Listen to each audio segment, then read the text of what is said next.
Assignment 5.1 A rotating pulley completes 12 revolutions in 4 second. जिस तरह line में जा रहे हो सीधा जा रहे हो तो हम लोग कहते हैं 12 किलोमीटर कर दिया है 4 मिनट में। जब एंगल के अंदर रोटेशन हो रही हो तो कहा जाता है इतने रेवोल्यूशन या इतने डिग्री या इतने रेडियन इतने सेकंड में किए। Determine the average angular velocity पूछा क्या जा रहा है, average angular velocity. Linear velocity के लिए हम लोग लफ्ज़ v यूज़ करते हैं अल्फ़ाबेट, और एंगुलर वेलोसिटी के लिए 2 दफ़ा v को जोड़ लिया जाए तो w या ओमेगा यूज़ किया जाता है। पूछ रहे हैं एवरेज एंगुलर वेलोसिटी क्या होगी, revolution per second, revolution per minute and in radian per second. ये आप देखें, ये एक पुली है, ये रोटेट कर रही है, 12 रेवोल्यूशन कर रही है 4 सेकेंड में। इसको हम लोग नाम दे देते हैं ओमेगा, क्योंकि एंगुलर वेलोसिटी है। ठीक है, नॉर्मल वेलोसिटी को v और एंगुलर वेलोसिटी को ओमेगा। लीनियर डिस्प्लेसमेंट का आपको फार्मूला याद है, सीधी लाइन में अगर हम लोग ट्रैवल कर रहे हो तो s is equal to V T. इसी से अगर लीनियर वेलोसिटी निकालनी हो तो linear displacement divided by time कर देते हैं। अब आप देखें, अगर एंगुलर वेलोसिटी निकालनी हो तो ओमेगा को हम लोग करेंगे तो क्या हो जाएगा, angular displacement divided by time. और एंगुलर डिस्प्लेसमेंट का फार्मूला आपको मालूम होना चाहिए, क्या है, थीटा डिवाइडेड बाय टी। तो एंगुलर वेलोसिटी का फार्मूला है omega is equal to theta divided by T. Theta हमने किस में मालूम करना है, रेडियन में, रेवोल्यूशन में और डिग्री में। ये ज़रा समझें, रेडियन क्या होता है। एक रेडियन अगर आपको दोहराऊँ तो वो 57.29 या 57.3 डिग्री के बराबर होता है। रेवोल्यूशन एक पूरे चक्कर को कहते हैं, और डिग्रीज़ के अंदर नापा जाए तो एक रेवोल्यूशन में कितने डिग्री होते हैं, 360 डिग्री होते हैं। गिवन हमारे पास क्या है, नंबर ऑफ़ रेवोल्यूशंस, जिसको हम लोग कह सकते हैं थीटा, और ये क्या होती है, एंगुलर डिस्प्लेसमेंट या एस, जिस तरह लीनियर में कहते हैं। यहाँ पे क्या है, एंगुलर डिस्प्लेसमेंट या नंबर ऑफ़ रेवोल्यूशंस कितनी है, 12 रेवोल्यूशंस। टाइम टेकन है 4 seconds. Average angular velocity omega मालूम करनी है, और किस में मालूम करनी है, revolution per second, revolution per minute और रेडियन पर सेकेंड में। तो सोल्यूशन की तरफ चलते हैं। Omega is equal to theta divided by T हम लोगों ने लिखा। थीटा के अंदर वैल्यू पुट की 12 रेवोल्यूशन, टाइम में 4 सेकेंड, और 4 1 ज़ा 4 हो गया, और 4 3 ज़ा 12 हो गया। तो हमारे पास आ गया 3 रेवोल्यूशन पर सेकेंड। इसको सीधा लाइन में लिख देते हैं, 3 revolution per second. Second part हम लोगों ने करना है रेवोल्यूशन पर मिनट में मालूम करना है। तो 3 रेवोल्यूशन पर सेकेंड तक तो हम लोग निकाल चुके हैं। 3 रेवोल्यूशन पर सेकेंड मतलब 1 सेकेंड। हमने क्या चाहिए, रेवोल्यूशन पर मिनट। तो ऊपर वाला तो एज इट इज़ है, नीचे 1 सेकेंड को हमने 1 मिनट बनाना है।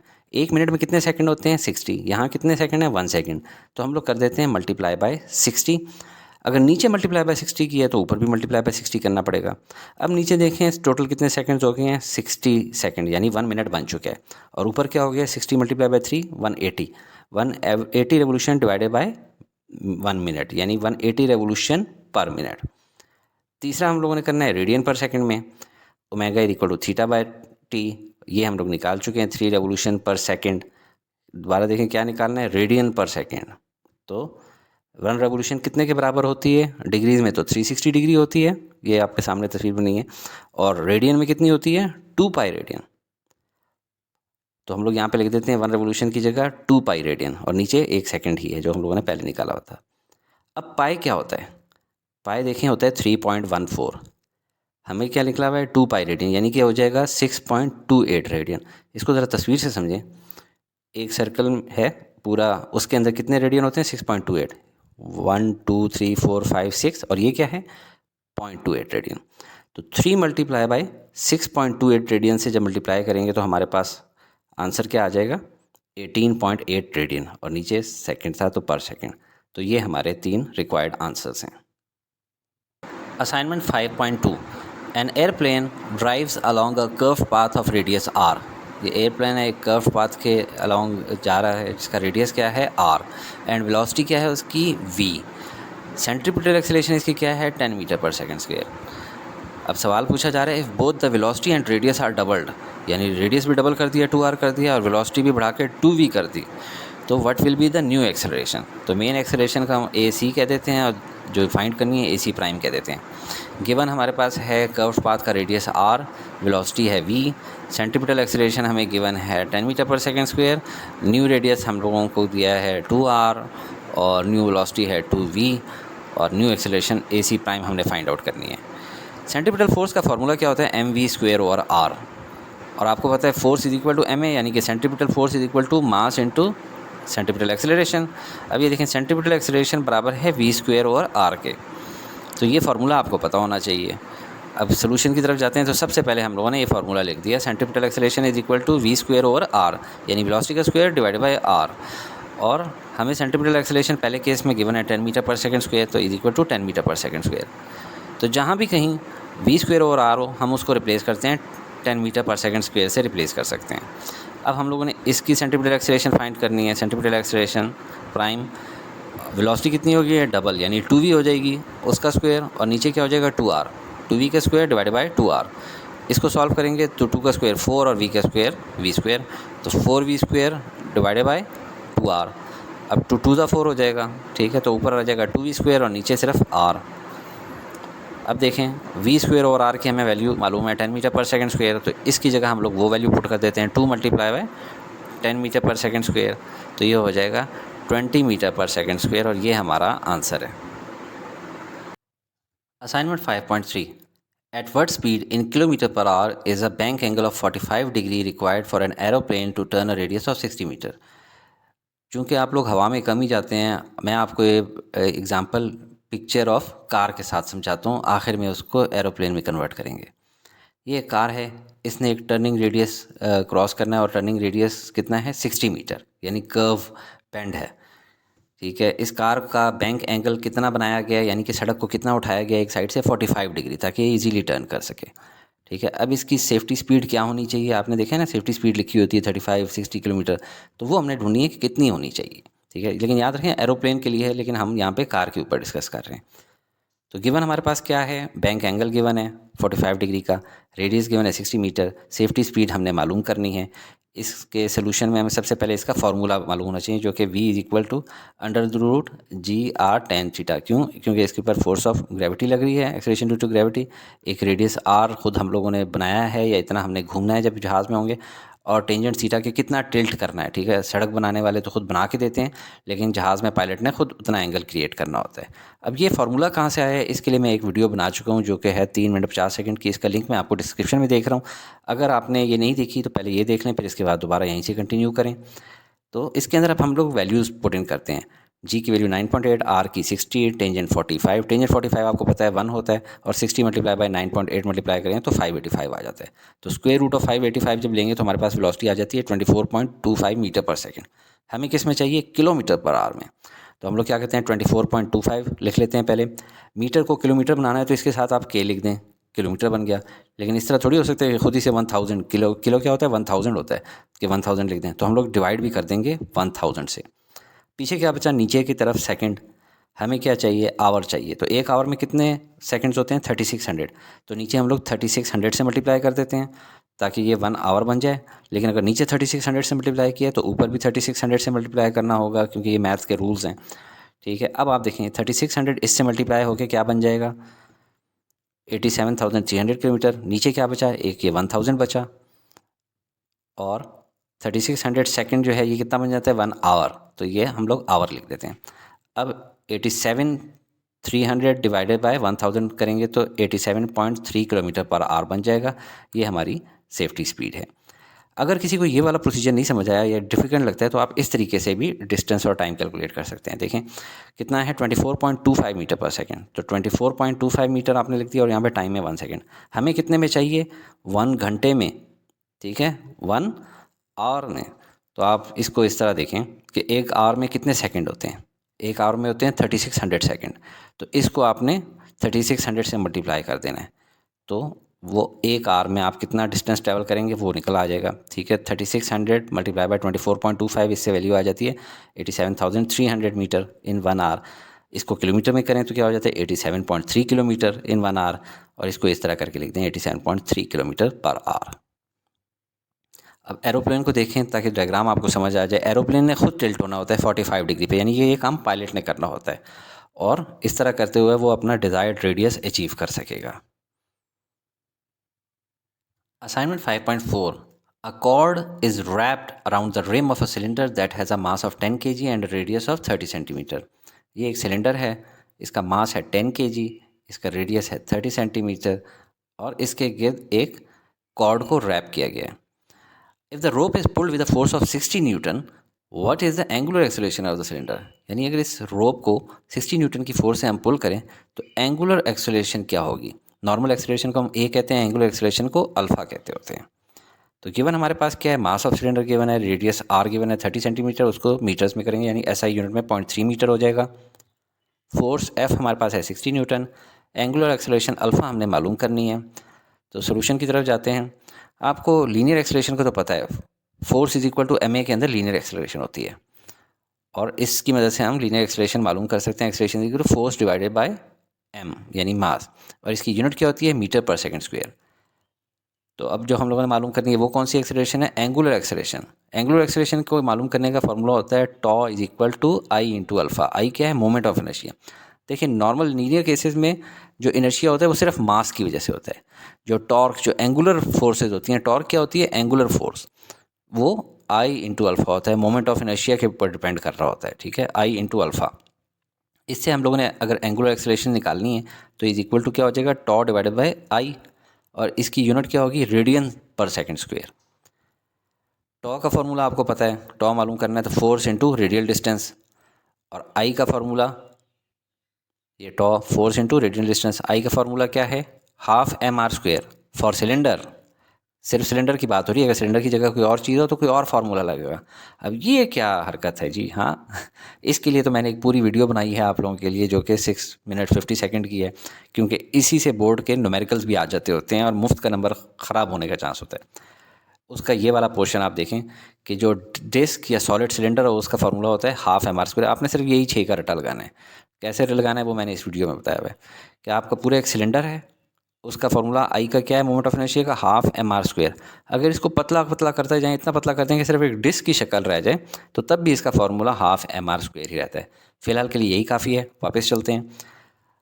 To find angular acceleration alpha is equal to tau divided by I, ये वाला फार्मूला यूज़ होगा।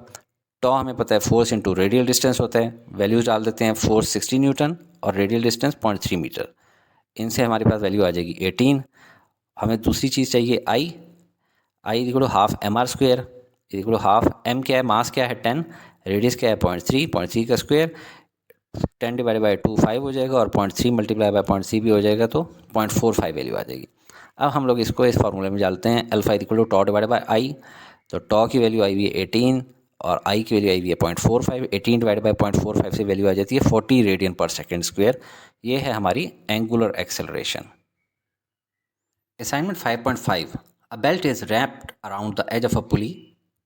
ये एक पुली है जो कि घूम रही है और इसके गिर्द बेल्ट है जो इसको घुमा रही है। तरी पता बेल्ट को कोई ना कोई मोटर ड्राइव दे रही होती है, और इस पुली का जो डायमीटर है वो कह रहे हैं 40 सेंटीमीटर है, और पुली जो रोटेट कर रही है वो किस स्पीड से रोटेट कर रही है, angular acceleration 3.5 radian per second square से रोटेट कर रही है।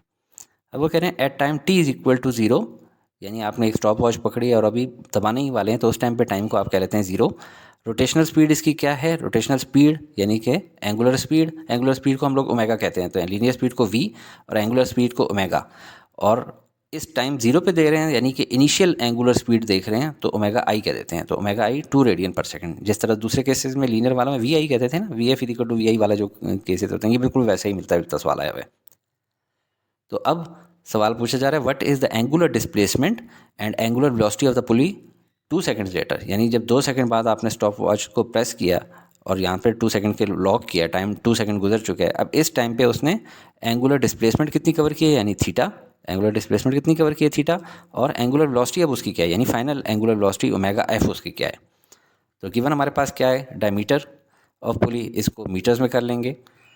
एंगुलर एक्सेलरेशन गिवन है हमारे पास, initial angular velocity omega i given है, टाइम टी 2 सेकंड्स लगा है, एंगुलर डिस्प्लेसमेंट थीटा हमने मालूम करनी है, और final angular velocity omega F मालूम करनी है। सोल्यूशन की तरफ चलते हैं। 3 इक्वेशंस ऑफ मोशन जो कि एंगुलर मोशन के लिए होती हैं वो इस तरह होती हैं, omega F is equal to omega I plus alpha T, theta is equal to omega I T plus half alpha T square, और 2 alpha theta is equal to omega F square minus omega I square.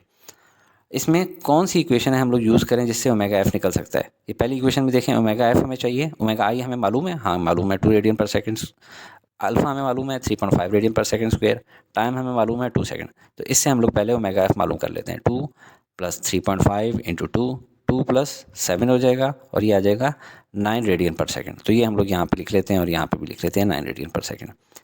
अब बाकी 2 equation से हम लोग theta मालूम कर सकते हैं।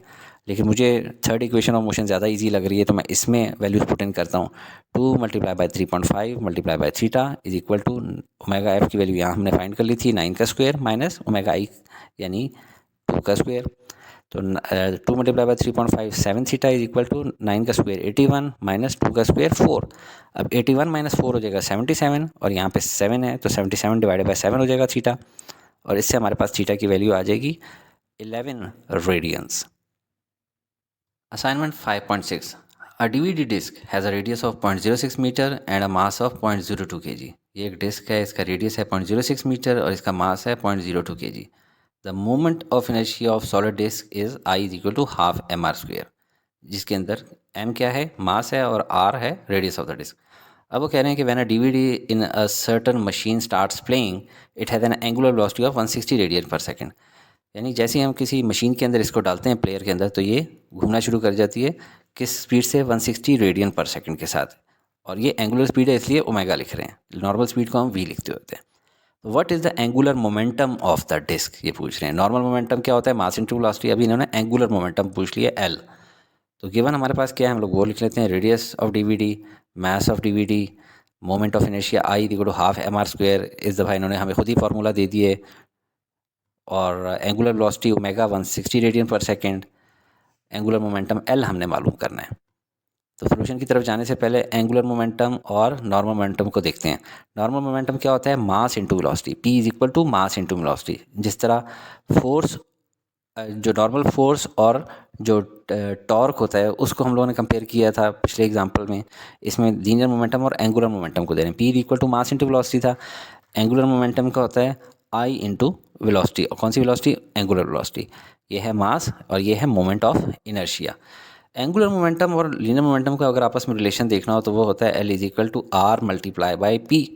ठीक है, जिस तरह a is equal to r multiply by alpha था, v is equal to r multiply by omega था, इस तरह ये L is equal to r multiply by p है। लेकिन फिलहाल ये वाला फॉर्मूला यहाँ पे यूज़ नहीं होगा। फिलहाल L is equal to I into omega ही काफ़ी है। तो हम लोग लिख लेते हैं L is equal to I into omega, और आई की जगह हम लोग वैल्यू डाल देते हैं half M R square, omega as it is लिख लेते हैं। हाफ एम की वैल्यू क्या है 0.02 kg और आर की है 0.06, वो वैल्यूज़ डाल देते हैं, और ओमेगा की जगह डाल देते हैं 160। ठीक है, 0.06 का स्क्वायर आर है 0.06 का स्क्वायर, तो 0.02 मल्टीप्लाई बाय 0.06 का स्क्वायर ये अलग लिख लेंगे, और 160 डिवाइड बाई 2 से 80 आ जाएगा। ठीक है, ये आ गई वैल्यूज़। इसका हम लोग आंसर जब सॉल्व करेंगे कैलकुलेटर से तो हमारे पास वैल्यू आ जाएगी 0.00576, और यूनिट है किलोग्राम मीटर स्क्वायर पर सेकंड। ओह, इतनी बड़ी यूनिट, ये कैसे याद रह सकती है, ये इस तरह याद रह सकती है। देखें, मास क्या होता है किलोग्राम, रेडियस क्या होता है मीटर्स में होता है, तो मीटर स्क्वायर। ठीक है, क्योंकि ये रेडियस स्क्वायर है, मीटर स्क्वायर। और ओमेगा क्या होता है रेडियन पर सेकंड, तो रेडियन लिखा नहीं जाता, सिर्फ पर सेकंड यहाँ पे लिखा जाएगा। तो किलोग्राम मीटर स्क्वायर पर सेकंड इसकी यूनिट है, किसकी, एंगुलर मोमेंटम की। Assignment 5.7. A spring balance is attached to the ceiling of a lift. A man hangs his bag on the spring and the spring reads 49 Newton. सबसे पहले तो ये बता दूँ, इस क्वेश्चन में मैन की जगह मैं वुमन या गर्ल यूज़ करूँगा, क्योंकि बहुत सारी बच्चियाँ कहती हैं सर आप जो है लड़कों के बारे में सारी एग्जांपल्स देते हैं, तो यहाँ पे हम लड़कियों की एग्जांपल देंगे। ठीक है, तो a woman Hanks his bag on the spring and the spring reads 49 Newton when the lift is stationery. कि ये एक बच्ची है, ये एक लिफ्ट में है, जब लिफ्ट स्टेशनरी है तो एक्सेलरेशन कितनी हो रही है, 0। और अब जब यहाँ पे ये इसके ऊपर अपना एक बैग लटका देती है तो ये स्प्रिंग बैलेंस जो है पूरा का पूरा क्या नोट करता है, 49 न्यूटन इसका वेट यूज़ करता है। If the lift moves downwards with acceleration of 5 metre per second square, ये नीचे की तरफ जा रही है 5 मीटर पर सेकंड स्क्वायर, तो what will be the reading on the spring balance, ये हमारा सवाल है। तो गिवन क्या क्या हमारे पास, when the lift is stationary तो एक्सेलरेशन 0 होती है और टेंशन इन द स्प्रिंग कितनी है 49 न्यूटन, और जब when the lift is moving downwards तो एक्सेलरेशन क्या है 5 मीटर पर सेकंड स्क्वायर, ये हमें गिवन है, और tension in the spring balance हमने मालूम करनी है टी। तो सोल्यूशन की तरफ चलते हैं, लेकिन सोल्यूशन की तरफ जाने से पहले एक क्विक आपको गो थ्रू करा दूँ कि 4 तरह की एग्जांपल्स आ सकती हैं आपको, कि जब नॉर्मल हालत में खड़ा हुआ है, लिफ्ट ऊपर नीचे नहीं जा रही तो वेट के बराबर होती है टेंशन। जब नीचे जा रही है, आपको वैसे भी पता है थोड़ा हल्का हल्का महसूस कर रहे होते हैं, तो टेंशन हो जाती है वेट माइनस एम ए। और जब ऊपर की तरफ जा रही हो तो tension is equal to weight plus ma, आप भारी भारी महसूस करते हैं। और अगर ये कभी कट जाए तो फ्री फॉल होती है, इसके अंदर की जो स्प्रिंग बैलेंस होता है उस पर टेंशन 0 लिखी हुई आ रही होती है। तो वापस जाते हैं अपने सवाल पे। लिफ्ट जब स्टेशनरी है तो उस टाइम पे T is equal to weight हो जाता है, tension is equal to weight हो जाती है, यानी जितना इसका वेट है वो सारा का सारा इसके अंदर टेंशन के तौर पे नज़र आ रहा था 49 न्यूटन। तो वेट हमें पता है mg होता है, तो mg is equal to 49 newton, g हमें पता है 9.8, तो इससे मास की वैल्यू निकालते हैं 49 डिवाइडेड बाई 9.8, तो मास की वैल्यू आ गई 5 kg। इस बैग का मास है 5 kg। जब लिफ्ट इज मूविंग डाउनवर्ड्स, ये वाली कंडीशन, तो इस केस में टेंशन की वैल्यू क्या होगी, जब नीचे जा रहा हो तो बंदा हल्का हल्का महसूस कर रहा है। Tension is equal to weight minus ma, तो वेट हमें पता है mg, तो mg माइनस ma, दोनों में से m को कॉमन ले लेंगे, g माइनस a, मास की वैल्यू है 5 और g माइनस a यानी 9.8 माइनस 5, तो इससे हमें आ जाएगा 5 मल्टीप्लाई बाय 4.8, और फाइनली जो t की वैल्यू इसमें आएगी वो आएगी 24 न्यूटन्स। मैं वीडियो के बीच में स्टूडेंट्स को डिस्टर्ब नहीं करता कि सब्सक्राइब करें या लाइक करें, क्योंकि इससे ना सिर्फ वो डिस्टर्ब होते हैं बल्कि अपना फोकस भी लूज़ कर जाते हैं। अलबत्ता वीडियो के आखिर में ज़रूर याद करा दूं कि अपनी राय का इजहार कमेंट में ज़रूर किया करें, ये आपके उस्ताद के लिए ऑक्सीजन की हैसियत रखते हैं। खुश रहें और राब्ते में रहें।